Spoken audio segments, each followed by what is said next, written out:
Yo semua, balik lagi bareng gue Vian Rafe. Dan seperti biasa gue bakalan lanjutin alur cerita yang sebelumnya pernah gue upload. Dan gak kerasa gue udah sampai season 8-nya juga ya. Udah buat kalian yang baru aja gabung di channel gue, kalian bisa cek channelnya, kalian cek playlistnya. Di sana ada session-session yang sebelumnya pernah gue upload dan episode sebelumnya yang pernah gue upload. Tanpa banyak basa-basi lagi, yuk kita langsung cek this out aja alur ceritanya.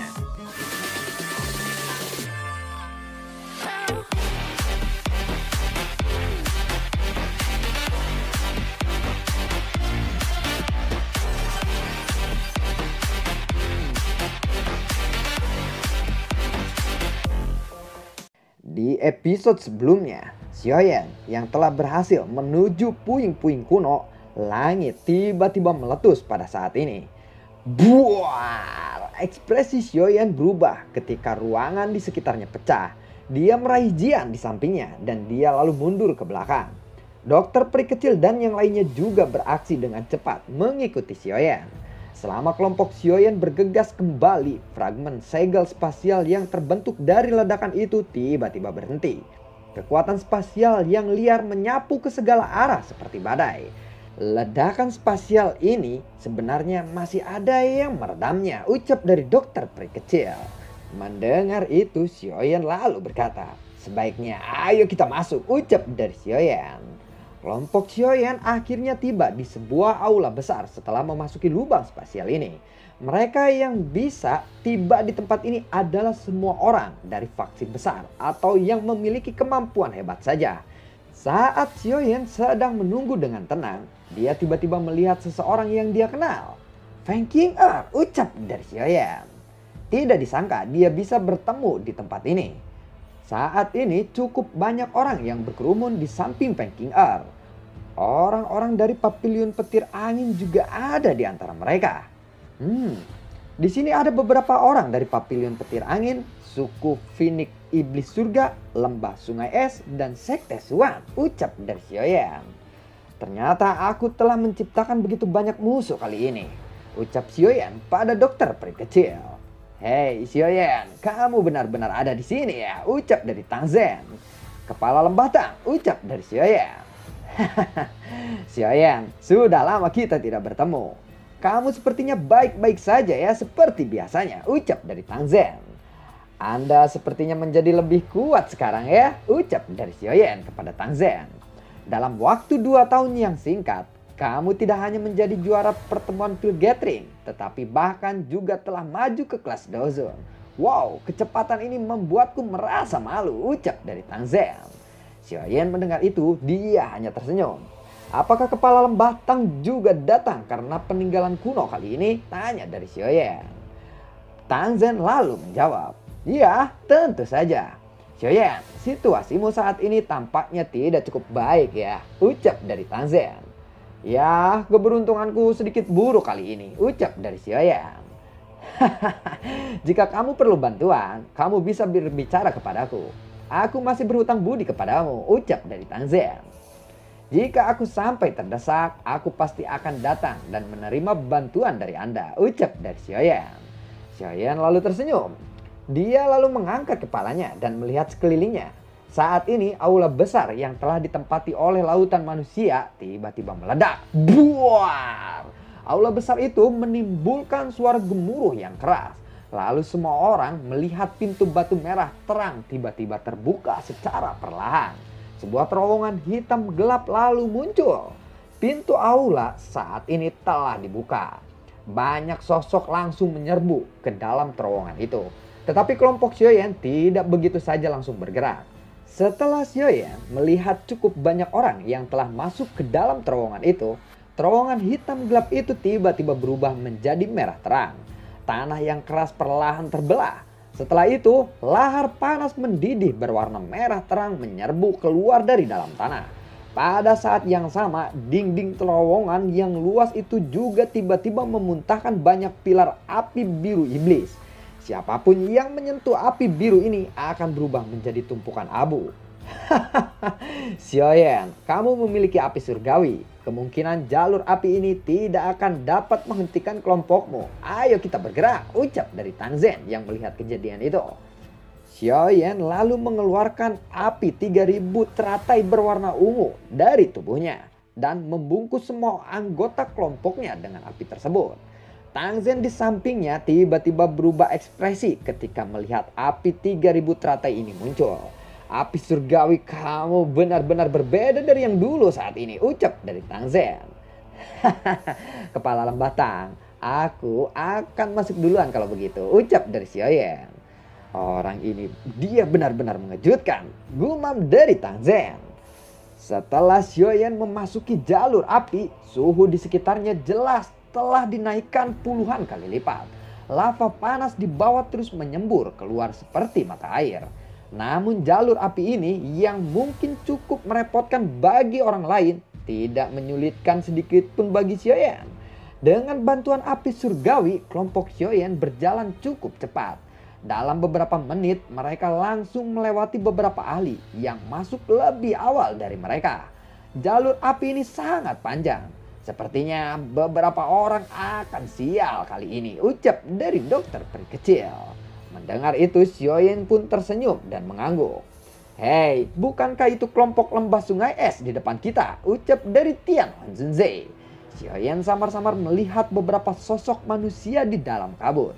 Ya, itu memang orang-orang dari lembah sungai es. Bing He juga tampaknya telah merasakan kelompok Xiaoyan ada di belakang mereka. Dia lalu melambaikan lengannya dan udara dingin yang menyelimuti para ahli dari lembah sungai es berubah menjadi cahaya. Kecepatannya dengan cepat meningkat dan menghilang dari pandangan kelompok Xiaoyan saat ini. Apakah mereka berlari begitu cepat karena mereka takut terhadap kita? Mungkin mereka takut kita akan menyerang, ucap dari Xiaozhan. Xiaoyan mendengar itu, dia tersenyum. Aku rasa ada yang tidak beres dengan jalur api ini. Ayo kita pergi sebelum kita berbicara lagi lebih lanjut, ucap dari Xiaoyan. Xiaoyan lalu melambaikan tangannya dan kecepatan mereka meningkat tiba-tiba. Sepanjang jalan mereka bertemu dengan beberapa orang. Hal yang mengejutkan mereka adalah bahwa orang-orang dari lembah sungai es telah benar-benar menghilang. Rasanya tidak mungkin kecepatan orang-orang dari lembah sungai es itu melebihi kecepatan kita, ucap dari dokter peri kecil. Mendengar itu Xiaoyan lalu mengurangi kecepatannya sedikit. Setelah itu dia melihat ke bagian dalam dari jalur api ini. Tempat itu masih berwarna merah cerah. Tidak ada jejak sedikit pun dari ujungnya. Jalur api ini benar-benar terlalu panjang. Apakah benar-benar ada akhirnya di depan kita atau tidak? Ucap dari Xiaoyan. Xiaoyan segera menurunkan tubuhnya. Jalur api ini adalah jebakan. Jalan ini bukanlah rute yang benar menuju sisa-sisa kuno, ucap dari Xiaoyan. Jika jalur api ini bukan pintu masuk yang sebenarnya, lalu di mana pintu masuk yang sebenarnya berada? Ucap dari dokter peri kecil. Mendengar itu, Xiaoyan lalu berkata, alasan mengapa anggota lembah sungai es menghilang kemungkinan karena Bing He telah menemukan pintu masuk yang sebenarnya. Namun kiri, kanan, dan atas terowongan ini adalah dinding batu. Bagaimana mungkin mereka bisa menemukan pintu masuknya? Ucap dari Xiaoyan. Dokter peri kecil mendengar itu dia lalu berkata, jadi maksudmu pintu masuknya bukan berada di depan kita, tetapi berada di bawah kita? Ucap dari dokter peri kecil. Mendengar itu Xiaoyan merenung sejenak. Tian Honzunze lalu berkata, pemilik sisa-sisa kuno ini memang sangat licik. Orang biasa mana yang akan melompat ke dalam larva tanpa alasan? Ucap dari Tian Honzunze. Hei, tidak heran para anggota lembah sungai es itu terburu-buru untuk menghilang dari pandangan kita. Mereka sebenarnya tidak mau kita menemukan pintu masuk yang sebenarnya, ucap dari Xiaoyan. Dan mereka langsung memasuki larva merah terang yang panas di bawah ini. Mendengar penjelasan itu, kelompok Xiaoyan dengan cepat terjun ke dalam larva. Meskipun lahar panas itu tidak menimbulkan halangan bagi semua orang yang memiliki perlindungan api surgawi. Oleh karena itu, setelah penenggelaman ini berlanjut selama sekitar 1 menit, semua orang bisa mendengar suara yang sedikit terendam. Akhirnya kaki mereka pun berdiri di atas tanah. Semua orang buru-buru mengangkat kepala mereka setelah kaki mereka mendarat di tanah. Ayo kita pergi. Tempat ini seharusnya benar-benar di mana sisa-sisa kuno itu berada. Ingat, target utama kita adalah buah bayi jiwa, ucap dari Xiaoyan. Semua orang lalu mengangguk setelah mendengar ini. Begitu kita memasuki aula, masalah menemukan bayi jiwa akan diserahkan kepada Xian. Xian, kamu memiliki kekuatan khusus dalam hal menemukan harta karun alam semacam ini. Akan jauh lebih cepat bagimu untuk mencarinya, ucap dari Xiaoyan kepada Xian. Mendengar itu Xian lalu berkata, ini mah masalah kecil, serahkan kepadaku, ucap dari Xian. Dia langsung bergegas menuju alun-alun. Sementara itu dokter peri kecil dan yang lainnya dengan cepat mengikutinya dari belakang. Mereka muncul di alun-alun setelah beberapa menit. Di sana sudah ada cukup banyak orang yang telah tiba di alun-alun ini. Di antara mereka yang telah masuk adalah suku Hyphen Demon Iblis Surga, Lembah Sungai Es, dan lain-lain. Kemunculan tiba-tiba kelompok Xiaoyan juga menarik perhatian semua orang di alun-alun. Bing He jelas tidak menyangka bahwa kelompok Xiaoyan akan menemukan misteri jalur api ini begitu cepat. Xiaoyan lalu melihat di tepi alun-alun ada pintu batu yang sangat berat dan 10 tubuh berdiri di tempat itu tanpa bergerak sedikit pun. Apakah itu boneka iblis bumi? Ucap dari Xiaoyan. Mendengar itu, dokter peri kecil lalu berkata, sepertinya sisa-sisa kuno ini yang sebenarnya ada di balik pintu batu itu, ucap dari dokter peri kecil. Xiaoyan lalu menjawab, ya, namun pintu batu itu tertutup rapat. Ada juga fluktuasi spasial yang samar-samar di atasnya. Jelas kita tidak bisa menggunakan kekerasan untuk membukanya. Metode untuk membukanya kemungkinan terletak pada 10 boneka ini, ucap dari Xiaoyan. Saat ini kita tidak perlu menyerang. Pasti akan ada orang yang akan mengurus hal semacam ini, ucap dari Tian Hon Zunze. Xiaoyan tersenyum dan mengangguk setelah mendengar rencana licik dari Tian Hon Zunze. Mereka lalu menunggu seseorang untuk memecahkan teka-teki ini. Mereka berdiri di bagian terpencil alun-alun dan menyaksikan aksi semua orang yang hadir saat ini. Di sana Xiaoyan melihat bahwa setiap orang yang memberanikan diri melawan 10 boneka itu akan langsung dengan cepat dikalahkan oleh mereka.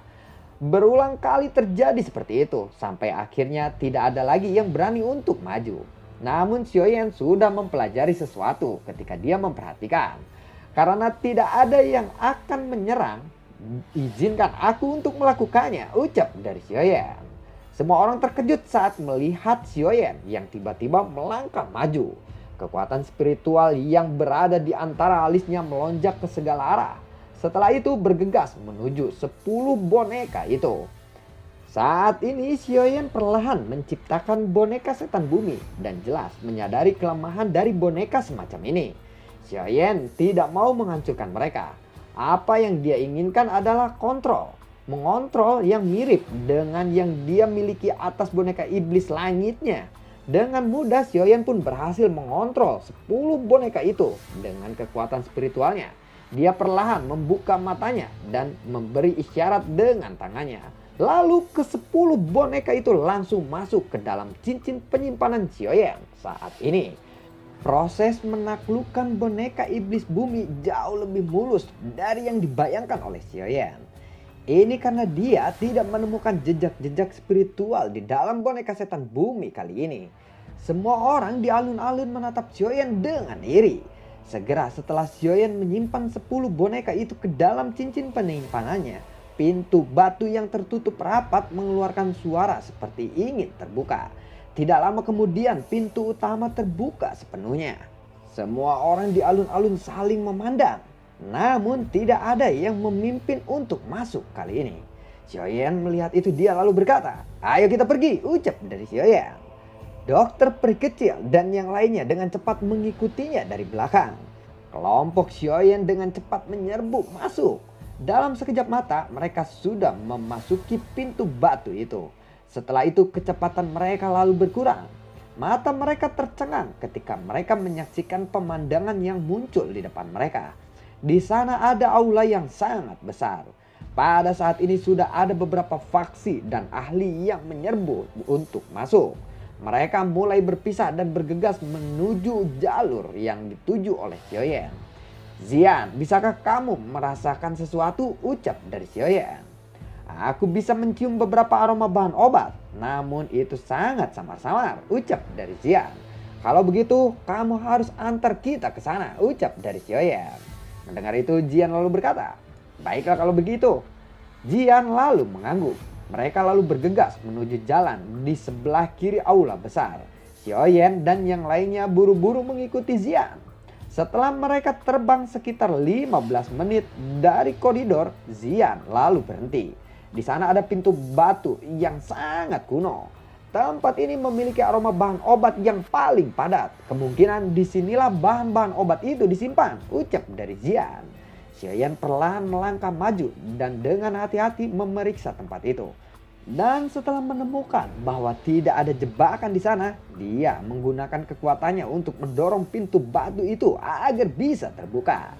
Cahaya terang yang menyilaukan keluar begitu pintu batu itu terbuka. Di balik pintu batu itu bukanlah ruangan batu seperti yang diharapkan oleh semua orang. Sebaliknya, itu adalah hutan kuno. Hutan yang sepenuhnya terdiri dari berbagai bahan obat yang langka dan sangat berharga. Xiongzhan melihat ini, dia lalu berkata, sialan, pegunungan 10.000 obat milikku benar-benar bukan apa-apa jika dibandingkan dengan bahan obat yang ada di sini, ucap dari Xiongzhan. Xiaoyan juga terpana oleh hutan kuno ini, yang sepenuhnya terbuat dari bahan obat yang langka dan berharga. Dia dengan cepat menarik semua orang masuk sebelum menutup pintu batu di belakang mereka. Wah, ini tempat yang bagus nih, ucap dari Jian. Setelah itu, Jian meraih beberapa ganoderma dan energi yang sangat kaya, lalu menyimpannya. Jian memasukkan bahan-bahan itu ke dalam mulutnya. Bahan obat di sini memiliki energi yang sangat padat. Ini adalah makanan yang luar biasa untuk Jian. Ayo kita pergi. Kita harus menemukan buah bayi jiwa terlebih dahulu, ucap dari Xiaoyan. Dokter peri kecil lalu mengangguk setelah mendengar itu. Dia menarik Jian yang terbaring dalam tumpukan bahan obat dan menolak untuk bergerak. Lebih baik aku di sini, ucap dari Jian. Jian, sebaiknya kita pergi, ucap dari dokter peri kecil. Melihat itu, Xiaoyan lalu berkata, hutan purba ini membentuk dunianya sendiri setelah bertahun-tahun berevolusi. Hutan ini juga memiliki cukup banyak binatang ajaib yang kuat. Jadi kamu harus berhati-hati, ucap dari Xiaoyan. Tian Honzunze lalu berkata, ya cukup banyak binatang ajaib di sini yang berasal dari zaman kuno. Kekuatan bertarung mereka cukup kuat, ucap dari Tian Honzunze. Zian lalu berkata, cuy, apa istimewanya mereka jika mereka adalah makhluk dari zaman kuno? Tenang, semuanya akan baik-baik saja jika kalian mengikutiku, ucap dari Zian. Xiaoyan lalu berkata, ya baiklah, ayo kita ikuti gadis kecil ini, ucap dari Xiaoyan. Kelompok Xiaoyan pun merasakan cukup banyak aura kuat di sepanjang jalan. Beberapa sosok manusia melintas. Dokter peri kecil segera bertanya, apa itu? Ucap dari dokter peri kecil. Xiaoyan lalu berkata, orang lain sudah masuk, jumlah mereka pun cukup banyak, ucap dari Xiaoyan. Dokter peri kecil lalu berkata, sepertinya mereka juga telah menemukan pintu batu, ucap dari dokter peri kecil. Xiaoyan lalu berkata lagi, tidak, mereka dari arah lain. Sepertinya ada lebih banyak pintu masuk ke hutan kuno ini. Sepertinya kita harus lebih cepat dari mereka, ucap dari Xiaoyan. Tiba-tiba kegembiraan meletus dan muncul di wajah Zian. Dia lalu berkata, aku sudah merasakannya, ucap dari Zian. Apakah kamu merasakan soul baby fruit? Tanya dari Xiaoyan. Ya iya, tidak salah lagi, ucap dari Zian. Zian pun segera bergerak, lalu kelompok Xiaoyan mengikutinya dari belakang. Setelah beberapa menit, perjalanan mereka berhenti di depan sebuah pohon yang besar. Di depan kelompok Xiaoyan saat ini terdapat danau besarnya 100 kaki. Air danau di dalamnya sangat jernih. Di tengah danau ada sebuah pulau kecil. Di pulau itu ada pohon kecil yang sangat aneh. Pohon itu berwarna perak keabu-abuan. Melihat pohon itu, Xiaoyan lalu menghela nafas lega dan berkata, itu memang pohon soul baby jiwa, ucap dari Xiaoyan. Xiongzhan melihat itu, dia lalu berkata, tunggu apa lagi, ayo kita ambil, ucap dari Xiongzhan. Zian segera berkata, Tunggu, benda spiritual alami pasti memiliki beberapa binatang ajaib penjaga, ucap dari Zian. Setelah itu Zian lalu mengepalkan tinjunya.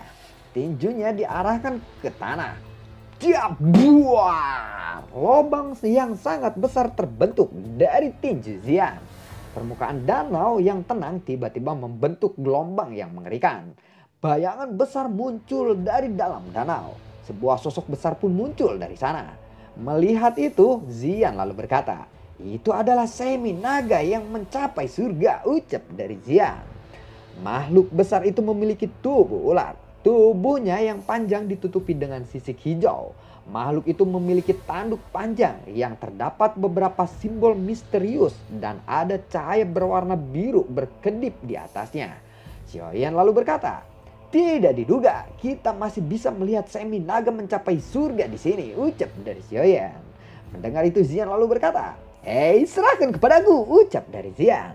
Zian langsung melompat ke dalam danau. Cahaya ungu menyebar dari tubuhnya dan berubah menjadi naga ungu berukuran 10 kaki. Naga ungu itu pun lalu meraung. "Au, au, au." Di bawah raungan naga ungu, keganasan di semi naga mencapai surga ditarik seakan-akan dia ketakutan.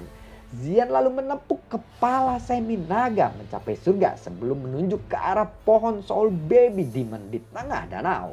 Semi naga mencapai surga terkejut setelah melihat arah yang ditunjuk oleh Zian. Matanya memiliki penolakan saat ini. Zian lalu menoleh ke arah Xiaoyan dan berkata, "Bisakah kita memberinya kompensasi? Ini benar-benar menyedihkan," ucap dari Zian. Xiaoyan lalu bergegas ke samping Zian. Dia lalu menangkupkan tangannya ke arah semi naga mencapai surga dan berkata, "Aku kali ini benar-benar minta maaf. Awalnya aku tidak ingin merebut Soul Baby Fruit itu. Tetapi aku benar-benar membutuhkannya. Aku memiliki 2 jenis pil obat yang memiliki efek pemulihan terhadap tubuh fisik binatang ajaib dan rumput transformasi tubuh yang matang," ucap dari Xiaoyan. Mata semi naga mencapai surga menjadi cerah saat mendengar rumput transformasi tubuh. Dia segera menganggukkan kepalanya. Melihat itu, Xiaoyan segera mengeluarkan pil obat dari kotak giok miliknya.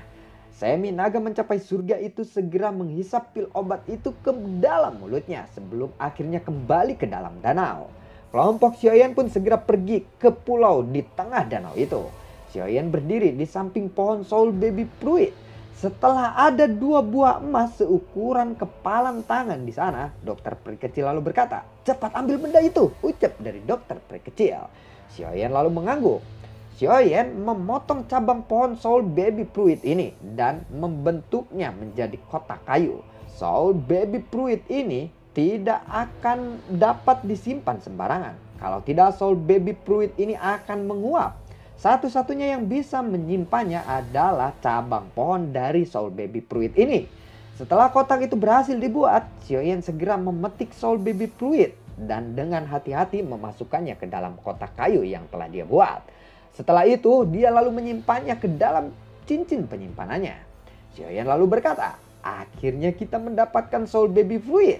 Ayo kita pergi sekarang," ucap dari Xiaoyan. Saat Xiaoyan menginjak untuk pergi, dia menemukan bahwa Zian sedang menatap bagian hutan.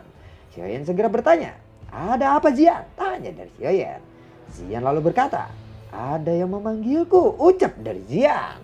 Lalu siapakah yang memanggil Zian tanpa sadar? Nantikan konten gue berikutnya dan semoga sehat selalu untuk kalian.